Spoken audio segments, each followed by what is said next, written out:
සුබ දවසක්. අ, අපි දන්න කියමනක් තියෙනවා ජනවහරේ කියනකොට එහෙමයි කරනකොට මෙහෙමයි කියලා. ඒ කියන්නේ කියන දේත් කරන දේත් අතර විශාල පරතරයක් තියෙනවා. ලොකු ગેප් එකක් තියෙනවා. මේක සමහර විට අදාහ ගන්න බැරි තරමට ලොකුයි. දැන් මේ ජනවහරේ මේ කියමන තියෙන්නේ මේ මිනිස්සු තුල ස්වභාවයෙන්ම මෙහෙම එකකුත් තියෙන නිසා. හැබැයි මේ සම්බන්ධයෙන් කප් ගහලා තියෙන්නේ බිස්නස් කාර්යෝයි ඊටත් වඩා දේශපාලනඥයෝ. එතකොට හැබැයි අපි මේ දෙගොල්ලන්ටම රැවටෙනවා අතිවිශාල වශයෙන් එක ප්‍රබල හේතුවක් නිසා. අන්න ඒ හේතුව ගැන කියන්න මං කැමති ඔබට උදාහරණයක් අරගෙන එන්න. මේ මෑතක YouTube එකේ තිබිලා ඒකේ කට් එකක් ප්‍රචාරය වෙච්ච එකක් අපි පොඩ්ඩක් අහලා බලමු ඒක. රටේ දාලේ අපි අරගෙන එනවා. ඒක මේ ලංකාවේ පොළවයට තිබ්බත් අපි කොට ගන්න නැස්ති. ඒකට තමයි සාවින්ද අපි ඡන්දයක් දීලා වෙනම රජයක් පත් කළේ. හිතන්න එපා ඡන්දෙ දීලා මුන් ඔක්කොම නිදියති කියලා. අපි තාම හැරිලා ඉන්නේ. හොඳ. මොන තූත්තු කුඩියට සල්ලි තියන්නේ මේ රටේ දාලේ අපි අරගෙන එනවා. ඒක මේ ලංකාවේ පොළවයට තිබ්බත් අපි කොට ගන්න. දැන් ඔබට පැහැදිලි මේ කතාවේ මම කැමති වැඩිපුරම මේ ටෝන් එක කියන ටෝන් එක ගැන ඔයගොල්ලන්ගේ අවධානය යොමු කරන්න. මොකද මොන තූත්තු කුඩියක තිබුණත් අපි මේ සල්ලි අරන් එනවා. ඒ කියන අවධාරණය, ඒ ටෝන් එක විතරක් අරගන්න කරුණු සංඛ්‍යාලයකට පැත්තකින් තියලා. වචන පැත්තකින් තියලා. මොකද මේකේ අදහස? මොකද මේ ටෝන් එකකින් කියන්නේ? බලා අපිව විශ්වාස කරන්න ඕන. අතිශය විශ්වසනීය ස්වරයක් මේ ටෝන් එකේ තියෙනවා. සංනිවේදනය ඉගෙන ගන්න බොහෝ දෙනෙක් දන්නවා. සංනිවේදනය අපි කරන්න වචන පාවිච්චි කරනවා. අපි අපේ කටහඬ උස්පහත් කරලා අවධාරණය කරලා ඔය ටෝන් එක කියන එක, වොලියුම් එක වැදගත් සාධකයක්. ඊට පස්සේ අපේ හැසිරීම, අපේ අංග චලනය, අපි කොහොමද මේ කතාව ගෙනියන්නේ? අපි ශාරීරික වශයෙන් අපි කරන බැදිහත්වීම මොකද්ද? මේ සියල්ල එකතු වෙලා තමයි සංවේදනය සිද්ධ වෙන්නේ. දැන් මේවට බර තියන එක ගත්තොත් වචන වලට කොච්චර බරක් අපි තියනවද? කටහඬට, ටෝන් එකට, ඒ වොයිස් එකට කොච්චර බරක් තියනවද? අපේ අංග චලනයට, හැසිරීමට කොච්චර බරක් තියනවද කියලා රිසර්ච් කරලා හොයාගෙන තියෙනවා. මේකෙන් අඩුවෙන්ම බර තියෙන වචන වලට. ඔගොල්ලෝ පුදුම වෙයි. සමහර විට ඒ බර කොච්චරද කියලා දැනගත්තා ප්‍රතිශතයක් හැටියට 107යි. වචනවල බලපෑම 107යි. ඊටු සියල්ල තියෙන්නේ අපේ කටහඬ පාලනයේත් අපේ අංග චලනයේ. එතකොට විශ්වසනීයත්වය කියන එක තමයි මේ අර කියපු කාරණා දෙකෙන් දෙන්නේ. වොයිස් එකේ නෙවෙයි හැසිරීමෙන් අංග චලනයෙන් දෙන්නේ විශ්වසනීයත්වය. දැන් අපි අහපු වොයිස් කට් එක දිහා බලන්න. ඇය ඒ කියන ප්‍රකාශය කොතරම් අවධාරණයකින් කියනවද? කොතරම් විශ්වසනීයත්වයකින් කියනවද? අපිට ඒක විශ්වාසයට නොගෙන බෑ. අපි ඉංග්‍රීසියෙන් කිව්වොත් we are compelled to believe it. අපිට බල කරනවා මේක විශ්වාස කරන්න කියලා. ඒ තරම් තියුණු ප්‍රකාශයක් ඒ ටෝන් එක ඇතුලේ තියෙනවා. මෙන්න මේ ටෝන් එක තමයි අපිව ගෙනියන්නේ වෙන ලෝකයකට. මේ ටෝන් එක තමයි අපිව අතරමං කරන්නේ. මේ ටෝන් එක තමයි අපිව කරකවල අතාරින්නේ. මේ ටෝන් එක තමයි අපිව බිලිගන්නේ. මේ ටෝන් එක තමයි අපිව අන්ධ කරන්නේ. මේ ටෝන් එක තමයි අපිට කියන්නේ වචන ගැන සැලකිලිමත් වෙන්න එපා. මගේ හඬට සවන් දියන්. ඒකෙත් තමයි බලය තියෙන්නේ. අපි වචන පොඩ්ඩක් අරගෙන බලමු.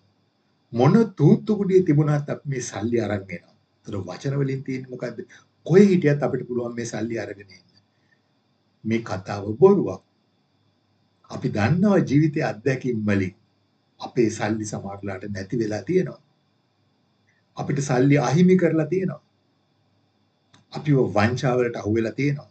හැබැයි ඒ එහෙම වෙච්ච අවස්ථා වැඩි ගණනකින් අපිට අපේ මුදල් නැවත ආපසු ගන්න ලැබිලා තියෙන්නේ ඉතාම අඩුයි.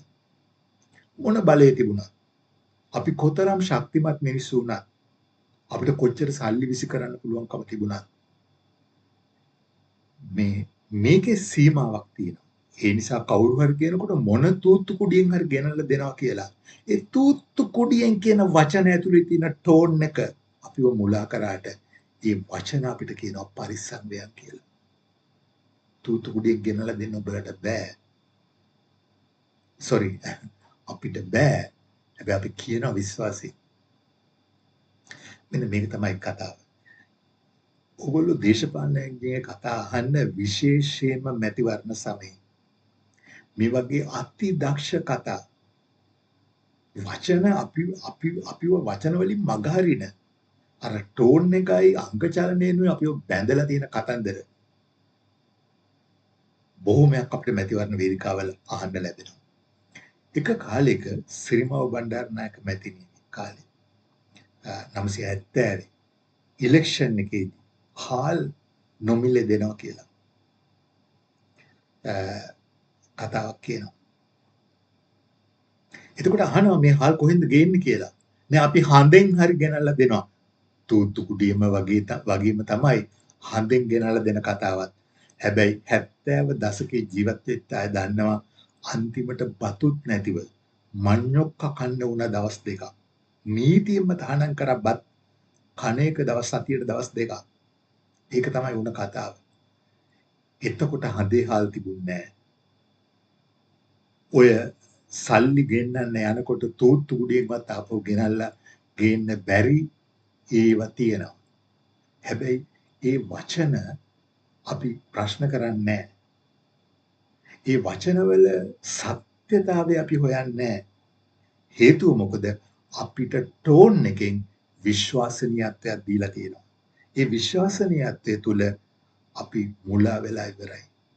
ඒක හරියට නිකන් මත්පැන් වගේ, මත් ද්‍රව්‍ය වගේ.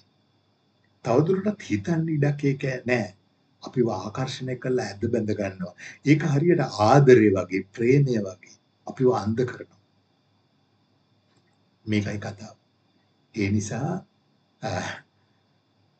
වචන සහ හඬ හැසිරීම ඔය සමීකරණය ඇතුලේ කවුරු හරි කෙනෙක් බර දානවා නම් ටෝන් එකට අංග චලනයට ඔහුට ජයග්‍රහණය කිරීමේ ඉඩ තියෙනවා. ඔහු අපිට මුලා කිරීමේ ඉඩ තියෙනවා. අපිට වචන විමසන්න නැතුව ඒවා බැහැර කිරීමේ නියෝගයක් ඒ ටෝන් එක ඇතුලේ තියෙනවා. ඒ නිසා පරිස්සම් වෙන්න ඕන. අපි දන්නවා ඊළඟ කතාව. මැතිවරණයට බලයට එද්දී මේ ඔක්කොම හරි. බලය ආවට පස්සේ අපිට වචන වලට අමතරව මිනිසුන්ගේ හැසිරීම දකිනවා. මිනිසුන්ගේ ක්‍රියාවල් දකිනවා. ඒක තමයි ඊළඟ කතාව.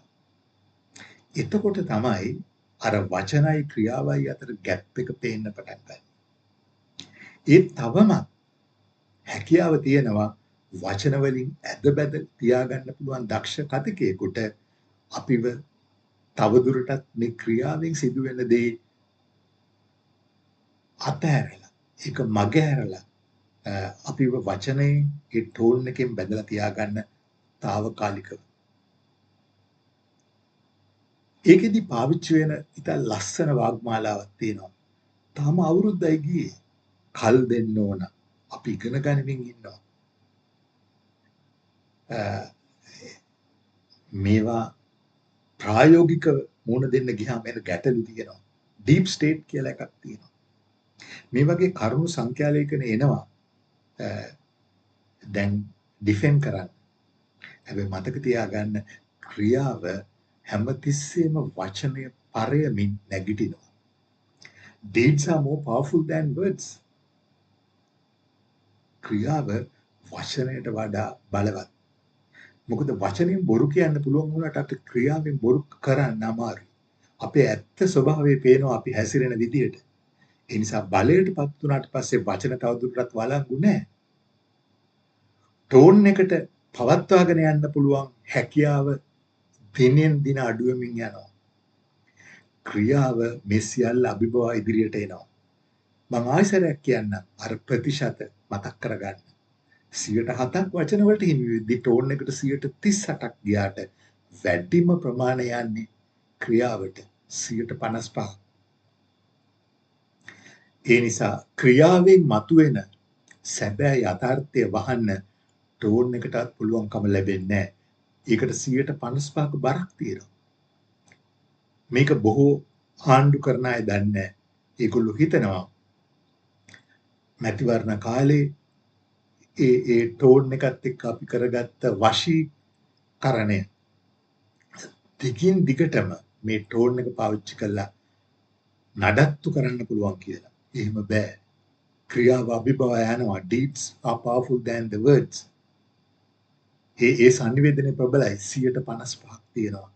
ටෝන් එක ප්‍රබලයි 138යි වචන 107යි. ඔව්. හැබැයි 155ක් තියෙන්නේ ක්‍රියාවට. දැන් කතා කරන්නේ බලයටපත් වෙච්ච අයගේ ක්‍රියාවන්. මෙන්න මෙතන තමයි ගැටලුව. සංනිවේදනය හරියට ඉගෙන ගත්තොත් අපිට මුල් කාලෙදිම මේ ටෝන් එකටයි ක්‍රියාවටයි මුලා වෙන්නේ නැතුව ඉන්න හැකියාව තියෙනවා. සංනිවේදනය හරියට ඉගෙන ගත්තොත් මේ ગેප් එක පාවිච්චි කරලා බලය ගන්න අය තේරුම් ගන්නවා මේ ටෝන් එකෙන් තවදුරටත් මේක රඳවා ගන්න බෑ, නඩත්තු කරන්න බෑ. ක්‍රියාවෙන් අපි මොනවා හරි කරන්න ඕන. එතනට තල්ලු නැත්තම් අපේ වචන තවදුරටත් වළංගු වෙන්නේ නැහැ. ටෝන් එකට කරන්න පුළුවන් සීමාවක් තියෙනවා. ඒ නිසා මෙන්න මේකයි වැදගත්කම.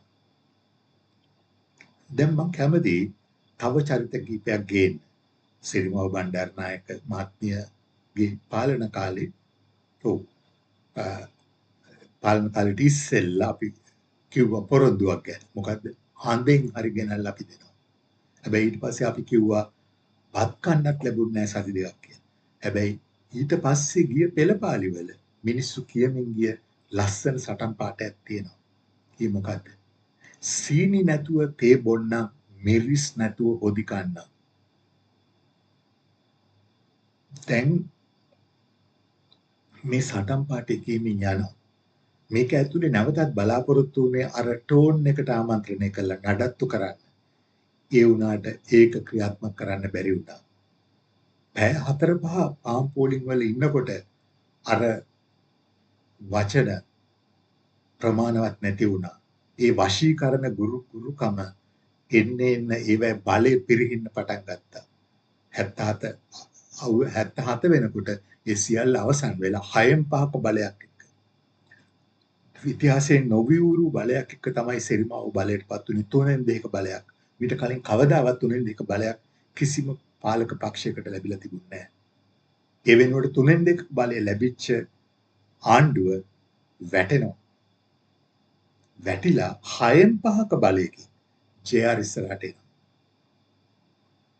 මේකයි කතාව. ඒ නිසා ওই ඉතිහාසය ගත්තත් අපිට පේනවා මේ සංනිවේදනයේ හරහා මේ කරන සෙල්ලම දිගට නඩත්තු කරන්න පුළුවන් එකක් නෙවෙයි. අපි යමු රනිල් වික්‍රමසිංහ කියන චරිතය ගැන. රනිල් වික්‍රමසිංහට මේ ටෝන් එක නැහැ. ඔහුට අත්පා හසුරුවලා වේගවත්ව කතා කරන්න හැකියාවක් නැහැ. ඔහු කතා කරන්නේ කරුණු සංඛ්‍යා ලෙකනත් එක්ක, වචනත් එක්ක. ඒක ප්‍රබල නැහැ. ඒකට උරුම වෙන්නේ 107යි. ඒ නිසා ඔහුට කවදාවත් දේශපාලන බලයක් ලේසියෙන් ගන්න පුළුවන්කම ලැබුණේ නැහැ. ඒ අවශ්‍ය සංනිවේදන කුසලතාවය ඔහු සතුව තිබුණේ නැහැ. ඔව්. රනිල් කියන්නේ සම්පූර්ණ පිරිසුදු චරිතයක් නෙවෙයි. ඔහු කරපු වැරදි ගණනාවක් තියෙනවා. දේශබන්දු තෙන්නකොන් වගේ පුද්ගලයෙක්ව පොලිස්පති තනතුරට පත් කිරීම. ඒක ඩිෆෙන්ඩ් කරන්න කරපු ඉතුරු සියලු කටයුතු ගත්තාම ඔහු සතු දුර්වලකම් පැහැදිලිව පේන්න තියෙනවා.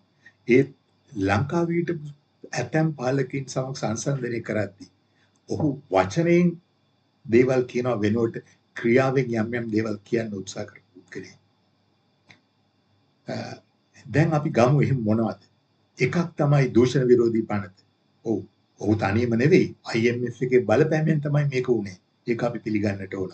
නමුත් ඔහුට පුළුවන්කම ලැබුණා IMF බලපෑමත් පාවිච්චි කරලා හොරුයි කියලා ලේබල් අලවපු සෑහෙන පිරිසක් යොදාගෙන සම්මත කරගන්න දූෂණ විරෝධී පනත.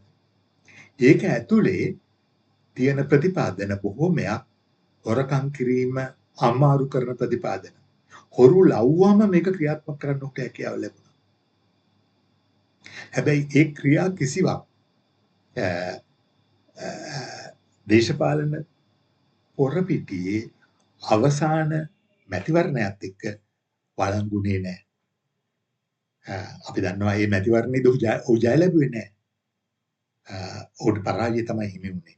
මොකද මේ මැතිවරණ වේදිකාවේ ඔහුගේ ක්‍රියාවන්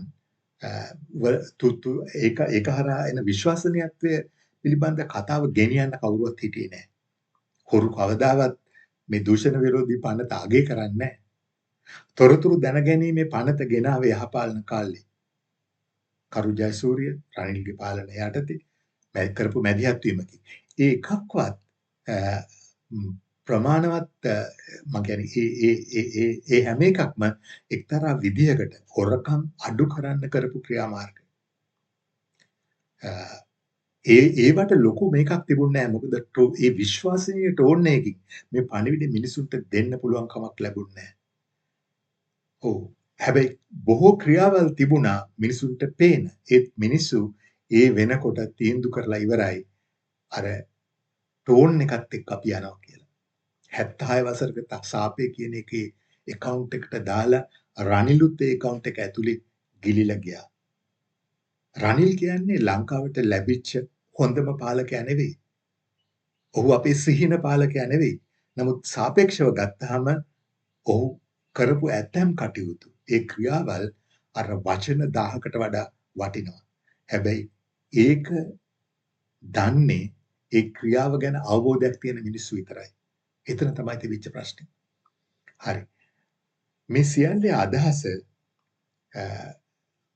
රනිල්ව මුදුන කරන්නවත් මේ ආණ්ඩුව අපහසුතාවයට පත් කරන්නවත් නෙවෙයි. මේකේ අරමුණ දේශපාලන ජීවිතයේදී අපි මංමුලාවට වැටෙන තැන ඔබට හඳුන්ලා දෙන්න. sannivedanaya පාවිච්චි කරලා මේ මුලාවට වැටෙන්නේ කොහොමද කියලා ඔබට තේරුම් කරලා දෙන්න.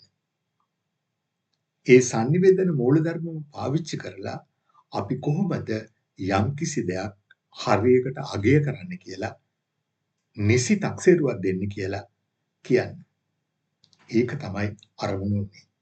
ඒක ඇතුලේ සමහර අයට රිදෙන්න ඇති. සමහර අය සම්බන්ධයෙන් යම් හොඳ දේවල් මතුවෙන්නට ඇති. ඔව්.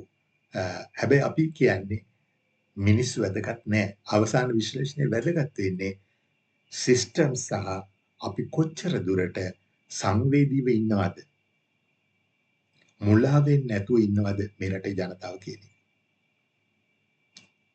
එහෙම ඉන්න හැකියාව ලැබෙන තාක්කල් ওই පුද්ගලෝ එක්කෙනෙක්වත් අපිට අදාළ නැහැ. ඒකයි පණිවිඩේ. ගිහිල්ලා එන්න. බොහොම ස්තුතියි. සුබ දවසක්.